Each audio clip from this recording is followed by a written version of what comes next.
और फ्रेंड्स इस वीडियो में हम लोग बात करने वाले हैं स्टैटिक इनर क्लास। जी हाँ, हम लोग डिस्कस करने वाले हैं static inner class with example. तो बिना किसी टाइम को वेस्ट किए चलिए स्टार्ट करते हैं। तो स्टैटिक इनर क्लास, अगर हम किसी क्लास के अंदर एक दूसरी क्लास बना देते हैं और अंदर वाली क्लास अगर हम उस क्लास को स्टैटिक कर दें तो उसी क्लास को हम लोग बोलते हैं स्टैटिक इनर क्लास। चलिए हम लोग इसका प्रैक्टिकल करते हैं।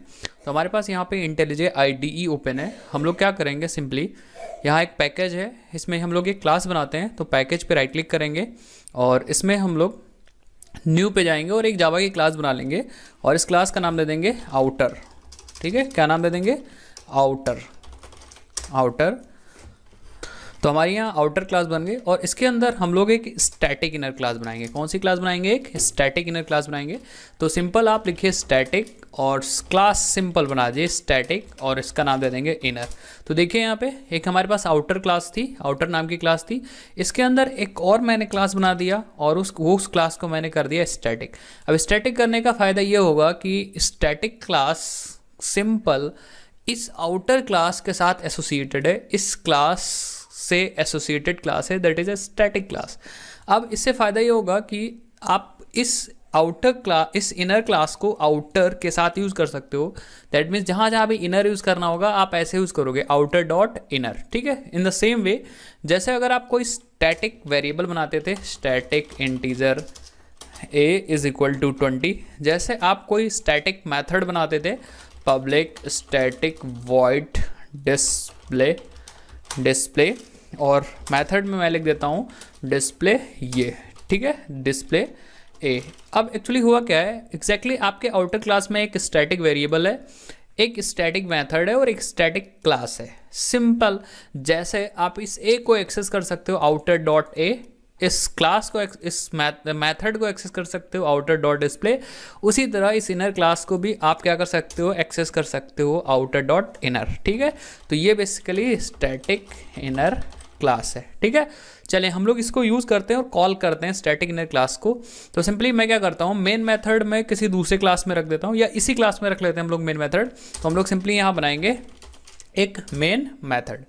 अब हम लोग को सिंपली करना क्या है, इस क्लास को कॉल करना है। आज एक चीज़ मैं आपको बता दूं, अगर आप इस वेरिएबल को कॉल करना चाह रहे हो, एक्सेस करना चाह रहे हो, तो आप कैसे कॉल करोगे? सिंपली देखिए, आप लिखोगे सबसे पहले क्लास का नाम आउटर डॉट ए। ठीक है, तो ये वेरिएबल प्रिंट हो जाएगा। अगर आप मेथड कॉल करना चाह रहे हो तो आपको लिखना है आउटर डॉट डिस्प्ले, तो मेथड कॉल हो जाएगा। एग्जैक्टली सेम वे अगर क्लास को कॉल करना है तो आप लिखोगे outer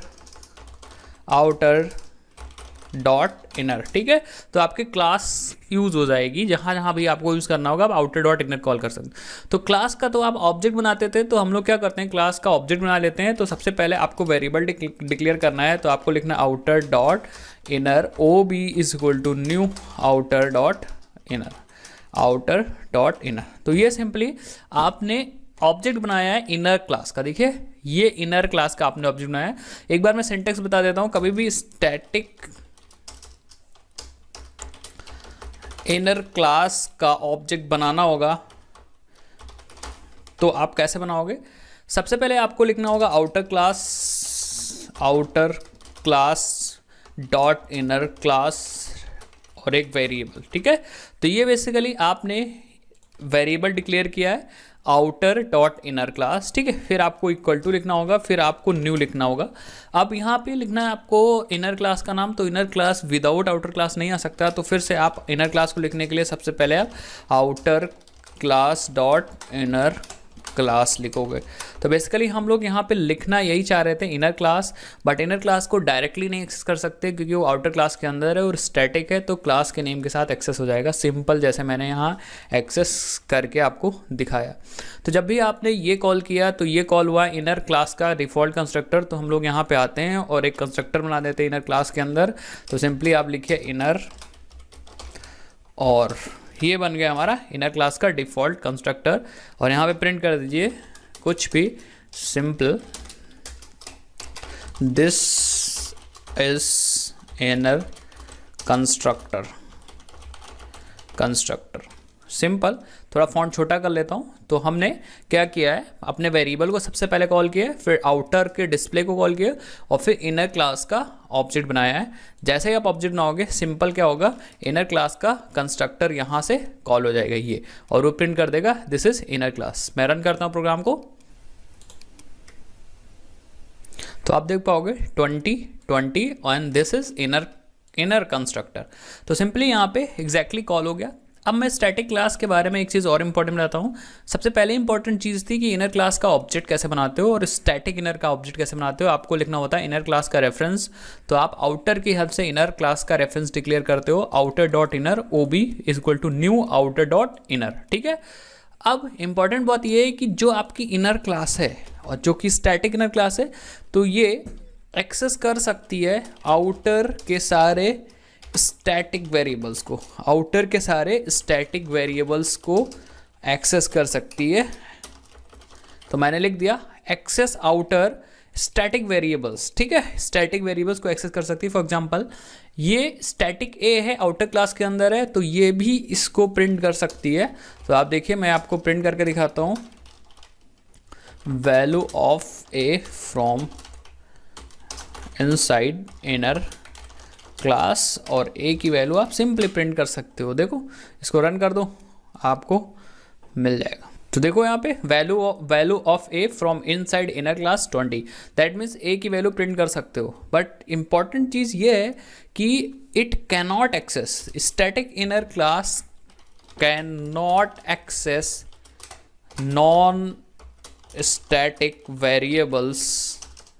variables and methods of outer class. ठीक है, तो अगर कोई नॉन स्टैटिक वेरिएबल आपने ऊपर बना दिया, फॉर एग्जांपल आपने यहाँ पे बना दिया है इंटीजर b इक्वल टू 90, क्योंकि ये क्लास स्टैटिक है तो इस b को, नॉन स्टैटिक वेरिएबल्स को ये एक्सेस नहीं कर सकती। देख लेते हैं, तो अगर मैं यहाँ पे b प्रिंट करने की कोशिश करूँगा तो ये b प्रिंट नहीं होगा, एरर आएगी। देखिए यहाँ पे अगर एरर दिखाऊँ तो एरर आ रही है, non static field b cannot be reference from static context. Okay friends, तो आपको 3 चीज़ें इसमें ध्यान देनी है। सबसे पहली चीज़ है कि आपको ऑब्जेक्ट, स्टैटिक इनर क्लास का ऑब्जेक्ट कैसे बनाना है। दूसरी चीज़, स्टैटिक इनर क्लास सिर्फ और सिर्फ स्टैटिक वेरिएबल्स और मेथड्स को कॉल कर सकता है आउटर क्लास के। तीसरी चीज़, नॉन स्टैटिक वेरिएबल्स और मेथड्स आउटर क्लास के जितने भी होंगे, इनर क्लास उन्हें कॉल नहीं कर सकता। तो 3 चीज़ इंपॉर्टेंट है। एक चीज़ और ऐसे समझ लीजिए कि static class, inner static class is associated with outer class, so it can be directly reference with outer class name, outer dot inner. तो ये 3 चीज़ें आपको ध्यान देनी है। कभी भी आप नॉन स्टैटिक आउटर क्लास के वेरिएबल्स और नॉन स्टैटिक आउटर क्लास के वेरिएबल्स को कॉल नहीं कर सकते, फिर वह चाहे प्राइवेट हो चाहे पब्लिक हो। Static class can access only static variables of the outer class. तो फ्रेंड्स, एक चीज़ मैं आपको और बताना चाहूँगा, इस वीडियो में ऐड ऑन करना चाहूँगा। आप आउटर क्लास की हेल्प से इनर क्लास को एक्सेस कर सकते हो, जैसा मैंने यहाँ पे लिखा है। बट अगर आपका जो मेन मेथड है वो उसी क्लास में है जिस क्लास में आपका स्टैटिक इनर क्लास है, दैट मीन्स ये वाली क्लास, इनर क्लास जिसको आप कॉल कर रहे हो और मेन मेथड सेम क्लास में है, तो आप इनर को डायरेक्ट भी कॉल कर सकते हो। कुछ ऐसा है, inner t is equal to new inner. But ये सिर्फ और सिर्फ एक ही कंडीशन में होगा जब आपका मेन मेथड उसी क्लास में हो जिस क्लास में आपकी स्टैटिक इनर क्लास है। तो ये चीज़ याद रखिएगा। और ये जो ऊपर वाली चीज़ हम लोगों ने सीखा था वो जनरल चीज़ है, ये तो सिर्फ और सिर्फ उसी कॉन्टेक्स्ट के लिए जब आपकी स्टैटिक क्लास और आपका मेन मेथड एक ही में हो, उस केस की बात कर रहा हूँ। बट आपको सीखना ऊपर वाली है क्योंकि ये जनरल तरीका है। ओके फ्रेंड्स, तो इस वीडियो में हम लोगों ने डिस्कस किया स्टैटिक क्लास कैसे कॉल किए जाते हैं, स्टैटिक क्लास का कैसे ऑब्जेक्ट बनाते हैं, और स्टैटिक क्लास कौन कौन सी वेरिएबल्स और प्रॉपर्टीज़ और मेथड्स को आउटर क्लास की कॉल कर सकता है।